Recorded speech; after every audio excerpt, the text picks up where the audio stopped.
అసలు లడ్డు మీద జరుగుతున్నంత చర్చ, తిరుమల లడ్డు మీద జరుగుతున్నంత చర్చ ఇంకా ఈ రాష్ట్రంలో ఏ సమస్య మీదైనా జరిగిందా? ఏ సమస్య మీదైనా డిబేట్లు పెట్టారా? రోజుకు ఒక చిన్నపిల్ల మీద రేపులు చేసి చంపేస్తున్నారు, ఒక్కడ చర్చ లేదు. ఏ మహిళ రోడ్డు మీదకి వెళ్తే బయటికి వెళ్తే మళ్ళీ తిరిగి వస్తుంది అన్నటువంటి భరోసా లేదు, ఒక చర్చ లేదు. ఈరోజు కనీసం 3 పూటల అన్నం తినటానికి చక్కగా బయటికి వెళ్ళి పని చేసుకొని ఇంటికి వచ్చి మనకి బయట పని దొరుకుతుంది అని చెప్పటానికి, పని చేసుకోవటానికి పని దొరకటం, ఉపాధి లేదు, దాని మీద చర్చ లేదు. ఈ రాష్ట్రంలో ఆర్థిక పరిస్థితి ఎంత దిగజారిపోతుంది అంటే ఇప్పటికి 20 నెలల్లో 3.5 లక్షల కోట్ల రూపాయలు అప్పు చేసి రాష్ట్రంలో ఆర్థిక భారాన్ని ఎంత పెంచారయ్యా అంటే ప్రతి సంవత్సరం 70,000 కోట్ల రూపాయలు వడ్డీ కట్టేటువంటి దుస్థితికి ఆంధ్రప్రదేశ్ రాష్ట్రాన్ని తీసుకొచ్చారు, ఒక్క చర్చ లేదు. ఈరోజు ఆంధ్రప్రదేశ్ రాష్ట్రంలో బీటెక్ చదివితే ఆంధ్రప్రదేశ్ రాష్ట్రంలో 220 కాలేజీల్లో రమారమి 2 లక్షల మంది పైగా ఇంజనీర్లు గ్రాడ్యుయేట్లు బయటకు వస్తున్నారు. 2 లక్షల మంది ఇంజనీరింగ్ గ్రాడ్యుయేట్లు బయటకు వస్తే 195,000 మంది తెలంగాణ అన్న పారిపోవాలి, బెంగళూరు అన్న వెళ్ళాలి, కర్ణాటక అన్న వెళ్ళాలి, పూణే అన్న వెళ్ళాలి, తమిళనాడు అన్న వెళ్ళాలి ఉద్యోగాల కోసం.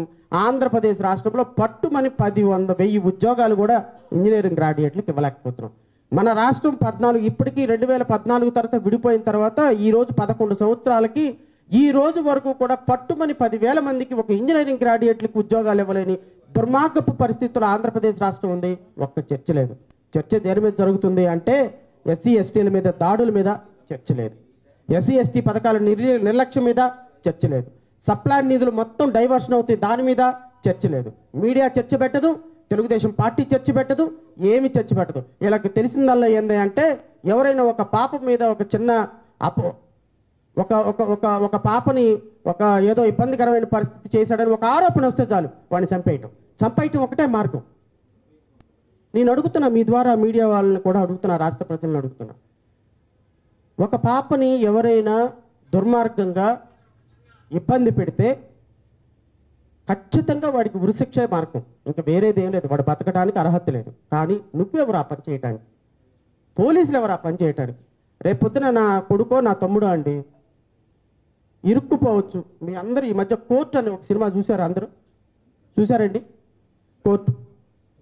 కోర్టు అనే సినిమాలో ఆ అమ్మాయి అబ్బాయిని తీసుకొని ఒక లోపలికి వెళ్తుంది. లోపలికి వెళ్ళిందని ఈ అబ్బాయి రేప్ చేసేసి ఉంటాడు అని చెప్పేసి ఆ అబ్బాయి మీద కేసు పెట్టి 20 సంవత్సరాలు జైలు శిక్ష చేస్తాం. లోపలికి వెళ్ళి వచ్చిన అమ్మాయి ఏం చెబుతుంది? లోపలికి వెళ్ళి పెళ్లి చేసుకున్నామండి, ఏమీ లేదు, బొమ్మలాట ఆడుకొని వచ్చామని చెప్తుంది. నిజంగా అక్కడ ఏం జరిగిందో లేదో ప్రాసెస్ తేల్చాల్సింది ఎవరు? న్యాయస్థానాలు. కానీ ఏం చేస్తున్నారు? ఎన్కౌంటర్లు చేసేస్తున్నారు, వాటర్ ఎన్కౌంటర్లు చేసేస్తున్నారు. దీని మీద చర్చ లేదు. ఎందుకు చర్చ లేదు అంటే లడ్డూ అంశం. ఈ లడ్డూ అంశాన్ని రాజకీయం చేసి అసలు దాంట్లో పంది కొవ్వు, బీఫ్ టాలో అంటే దున్నపోతు కొవ్వు, పిగ్. పవన్ కళ్యాణ్ మాట్లాడిన మాటలు నేను చెప్పిన మాటలు కాదు, ఇది గౌరవ ఉప ముఖ్యమంత్రి గారు స్పష్టంగా సూటిగా రాష్ట్ర ప్రజలతో చెప్పిన మాట. పంది కొవ్వు, దున్నపోతు కొవ్వు, ఫిష్ ఆయిల్, చేప నూనె, ఈ 3 కలిసింది కలవటం మాత్రమే కాదు, ఈ 3టిని తీసుకొని వెళ్ళిపోయి అయోధ్యకి కూడా 1,00,000 లడ్లు పంపించారని ఇటు వెంకటేశ్వర స్వామికి అటు శ్రీరాముడికి ఇద్దరికి కలిపి, ఈ ఇద్దరు భక్తులకి కలిపి ఈ దేశంలో ఇంత దారుణాలు జరుగుతున్నాయి అని చెప్పే ఒక ప్రయత్నం, కులాల మతాల మధ్య సంఘర్షణ రేపేటువంటి ప్రయత్నం. దీనికి కాకుండా సనాతన ధర్మాధికారి యొక్క స్పీచ్లో ఇంకొక మాట ఏంటి అంటే, ఇలా హిందూ ధర్మం మీద దాడి జరిగింది, ఇదే దాడి క్రిస్టియన్ల మీద జరిగితే ఊరుకుంటారా? ముస్లిమ్స్ మీద జరిగితే ఊరుకుంటారా? ఏం హిందువులు బయటకు రారా? హిందువులు రోడ్ల మీదకి రారా? ధర్మం నాశనం అయిపోతుంటే రోడ్ల మీదకి రారా? ఆ వెంకటేశ్వర స్వామి ప్రసాదంలో అవమానం జరిగితే, జంతు అవశేషాలు ఉంటే రోడ్ల మీదకి రారా? రోడ్ల మీదకి వచ్చి గొడవ పడరా? సనాతన ధర్మాన్ని పరిరక్షించరా అని మాట్లాడినటువంటి ఉప ముఖ్యమంత్రి ఇన్ని దారుణాలు జరుగుతుంటే రాష్ట్రంలో, ఇన్ని వందల మంది ప్రాణాలు పోతుంటే రాష్ట్రంలో, ఇంతమంది దళితులు ఆహాకారాలు పెడుతుంటే రాష్ట్రంలో ఒక స్టేట్మెంట్ ఇచ్చాడండి. ఒక్క స్టేట్మెంట్. ఇది కూటమి ప్రభుత్వం యొక్క పరిపాలన.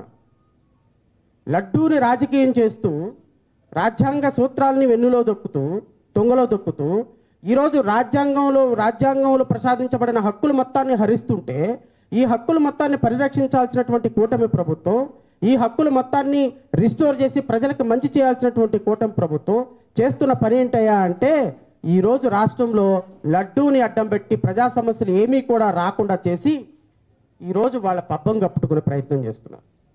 దీన్ని ఒక రాజకీయ పార్టీగా మనం ఎదిరించాలి. ఎందుకు అంటే, మనకున్నటువంటి హక్కు ప్రకారం, మనకున్నటువంటి బాధ్యత ప్రకారం ప్రతి ఒక్క వ్యక్తికి గుడ్ గవర్నెన్స్ ఇవ్వాల్సినటువంటి బాధ్యత ఒక రాజకీయ పార్టీగా మన మీద ఉంది. అధికారాన్ని కోరుకునే పార్టీగా మన మీద ఉంది.